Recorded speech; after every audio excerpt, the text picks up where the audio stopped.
I really do. That's my appreciation to the rubber bands.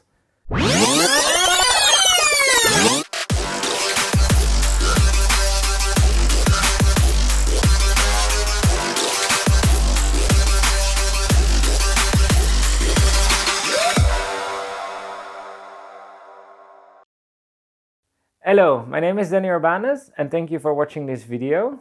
Today we're gonna react to some comments I got on my Penn & Teller Full-Os performance. If you've not seen that performance, you can click right here in the corner. I will put a link there so you can watch it as well. But for now, let's have a look at some really funny comments. The first comment is from Alan Shows, and he says he called on Teller because he already had a pen in his act. I think it's a really funny reaction. During the writing process, we also thought about a joke like this, but we decided not to do it to respect Penn and Teller as human beings. And also I needed to call on Teller because he's a little smaller and I can easily get over his head with my rubber bands. And Penn is a really big guy, as you can see at the end. So it would be more difficult for me to go over his head instead of Teller. So that's why I got Teller, and yes, I also got a pen in my act. The second one is from Woodster1765, and he says the prop pen was separated in the center, then held in place with tiny magnets. The click gave it away when he performed that part. That's not true. It's a normal big pen, and you can see it's a normal big pen because I was only allowed to use a big pen because there's no brand on the pen itself, but I'm sorry, you're wrong. I did it differently. If you really want to learn a trick, you can click in the first link at my website. That's where I teach it, but just for you, not for the rest of you. Then there's Phil Menzies 2477. Can we just take a moment to appreciate the quality of the rubber bands? I really do. That's my appreciation to the rubber bands. If you want to know which one they are, they're Alliance rubber bands, and they helped me a lot during the performance, so that to the rubber bands. Black X Horn, that's your name apparently. I've never seen anyone do their act with one of them is watching from the front and one of them is watching from behind, and it still worked. Wild. Yeah, that was the initial idea. So when I developed this act with my friend Rico, the idea was that I was in between them. I also had with another friend the idea to put Penn under it so he could watch from below, but we was like, okay, we're not gonna put Penn on the stage lying down. It would be really weird, but it would be funny, but we decided not to. So there's a little history about how it came about, but it's really funny that what you're saying, that Penn is watching from one side, Teller is watching from the other side. And that's the whole idea, that basically they can see the whole trick from every angle and still cannot find anything about it. Then we have Evil's Wizzy. Teller's clearly part of the act. There are two desperate for entertainers. I can tell you Teller's not part of the act. When you go there, they say to you specifically, you cannot talk to them, you cannot contact them. So everything goes by the producers. And the first time I saw Teller was on stage, so I never met him. So it was the first time he saw this act, and he's not part of the act. So that answers your question. So I guess this qualifies as sleight of band. I think it does. I don't have anything else to say, but I think it does qualify as sleight of band. KJ Magic JJ. As a rubber band magic lover, I'm thrilled to get some representation on Full-Os. Thanks for representing it so well. Congratulations on the trophy. Thank you very much. It's really appreciated. I'm also really happy that I could represent rubber band magic on the show, and I'm happy that I won the trophy also for that. I really like that I won the trophy for myself, but also as a rubber band magic lover myself, I think it's good for the rubber band community that it gets some appreciation it deserves. So thank you for that. Gnome and Gardens 6157. I would have I would have said Teller's smile during those passes was worth more than the trophy. I really don't know because I was behind him so I couldn't see it.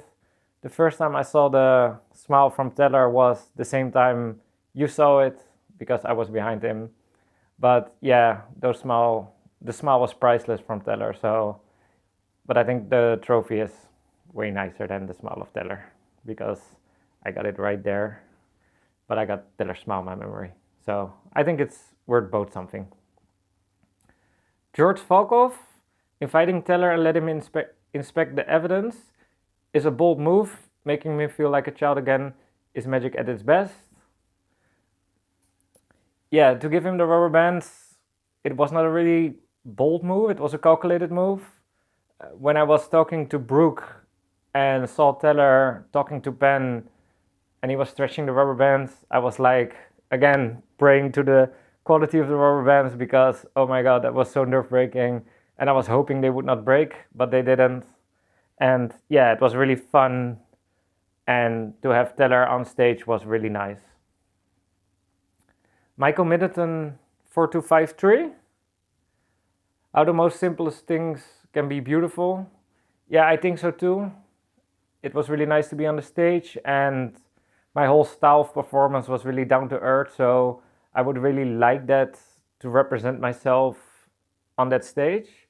And Rico helped me a lot with scripting down the whole text so it would come natural and it's not showy or anything else. So what you would see on stage is how you would see me anywhere else. So that's just me, but thank you. Casper Clips, pretty sure this is a trick by Marcus Eddy. It is a trick by Marcus Eddy, but it's also a trick by Dan Harlan. It's a combination of those tricks and some is also from Bacon Fire, but I combined everything and put it into an act. And I think that is the way how we should approach the magic. We always stand on the shoulders of giants. And for me, these are the rubber band gods, Dan Harlan, Marcus Eddy, and Bacon Fire. And I took inspiration from everyone and I made it my own. And of course you can see some similarities, but the whole act was curated for this show. So what you see is basically mine with all the ideas from everyone else. So that's what you saw. So if you saw a little bit of Marcus Eddy, that could be right. Here we have Magic Dan Harlan, the guy we just talked about. Loved it, great routine, containing plenty of innovation. I enjoyed seeing my foundation work in the hands of a master who understands how to make it feel magical. Congratulations on fooling Penn and Teller. Yeah, here you see Dan Harlan. I really like you. I really stand on your shoulders, also with this act. And like I said before, also by the other ones. And here you can see that by the appreciation of Dan Harlan.